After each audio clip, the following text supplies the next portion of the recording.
Assalamualaikum warahmatullahi wabarakatuh. Kembali lagi bersama Cikgu Hazim di dalam Matematik SPM 2020. Okey. Jadi kembali lagi kita di dalam bab 8 dan macam cikgu cakap tadi, silap. Okey. Di sini sepatutnya. Alright. Jadi macam cikgu cakap, alright, yang cikgu akan terangkan berkenaan dengan bab 8. Okey, alright. Dan bab 8 ini kita nak tengok macam mana pengiraan formula-formula. Okey, nak tengok pengiraan data. Okey, pengiraan data. So, sebelum kita nak teruskan berlanjut, kita kena tahu apa jenis yang kita ada. Kena tahu pengiraan data, kita ada dua jenis data, iaitu data tak terkumpul dan data tak terkumpul dengan jadual frekuensi. Okey, dengan jadual frekuensi. So, adik-adik akan nampak lebih lanjut kemudian, tetapi formula-formula dia juga akan berbeza. Okey, jadi jom kita tengok, dan cikgu dah compilekan formula-formula yang mudah untuk adik-adik faham.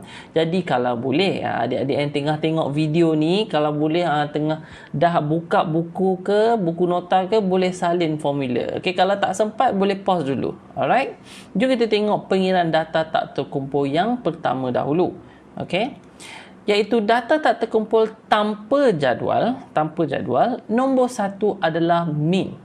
Okey, iaitu mean di sini merujuk kepada nilai purata, okey, ataupun average. Okey, which is mean di sini formula dia adalah jumlah nilai data bahagi dengan bilangan data. Okey, so ataupun kita simbolkan ni di sini adalah sigma x over n, which is di sini bermaksud sum of x. Apa maksud x ni? X tu adalah data kita lah. Okay, data kita, contohlah kita ada 1, 3, 5, 7, 9. Jadi ni adalah nilai-nilai X kita lah. And then tambah semua bahagi dengan 5. Ada 5 nombor kat sini. Itu maksud dia. Tapi tak apa, untuk contoh pengiraan nanti kita buat. Okay, cikgu dah compilekan formula-formula dahulu. And then kita tengok median. Apa maksud median? Median dia adalah kedudukan di tengah atau middle point. Kena ingat, median ni adalah middle point. So, tips untuk macam mana nak cari median, kita kena susun dahulu. Susun dalam susunan menaik ataupun menurun. Tetapi, jaranglah kita susun dalam keadaan menurun. Okey, selalunya kita susun dalam susunan menaik ataupun ascending order. Okey, ascending order. Minta maaf ya, okey, pelak bahasa Inggeris cikgu.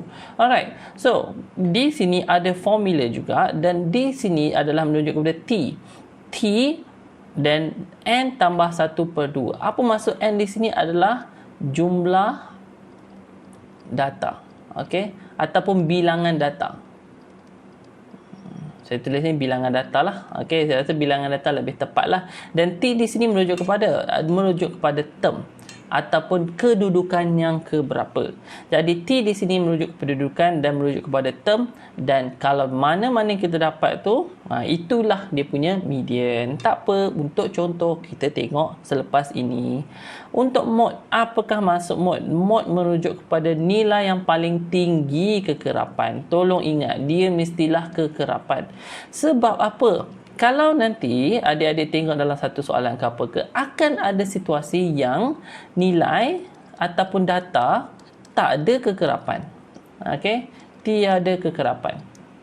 So, bila tiada kekerapan, data itu tidak mempunyai mode. Okey, kalau tiada kekerapan bermaksud tiada mode. Itu adik-adik kena faham. Okey, sebab apa? Mode adalah merujuk kepada nilai yang paling tinggi kekerapan. Kalau tak ada kekerapan, tiada mode.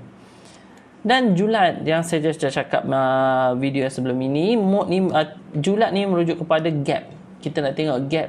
Berapa gap antara yang nilai yang paling tinggi dan dengan nilai paling besar, kita tolak sajalah. Dan julat antara kuartal di sini sama juga, cikgu tulis di sini dengan simbol Q di sini. Q dalam bahasa Inggeris disebutkan sebagai quartile.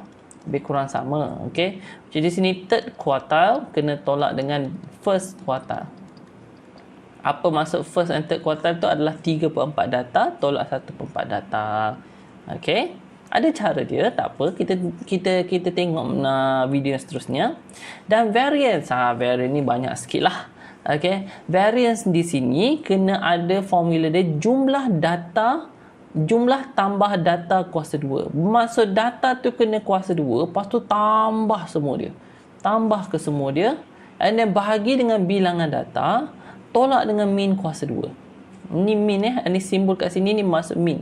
Okay, yang ada macam ada garis ke atas tu, itu merujuk kepada min. Di sini adalah min kuasa 2.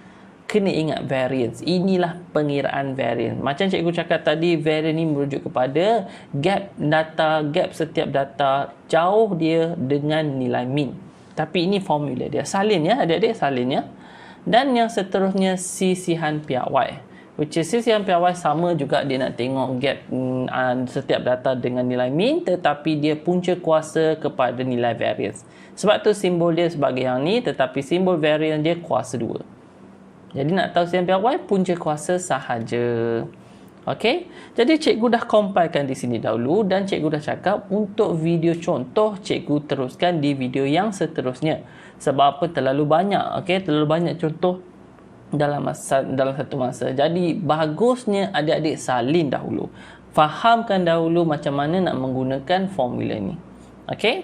Jadi cikgu rasa itu sahaja daripada cikgu. Alright. Kalau ada apa-apa masalah, boleh tinggalkan komen di bawah dan sila tekan like, share dan subscribe untuk video-video yang seterusnya. Okey. Dan cikgu juga ada sediakan tinggalkan link Telegram di bawah untuk pertanyaan yang lebih lanjut. Jadi itu sahaja daripada cikgu.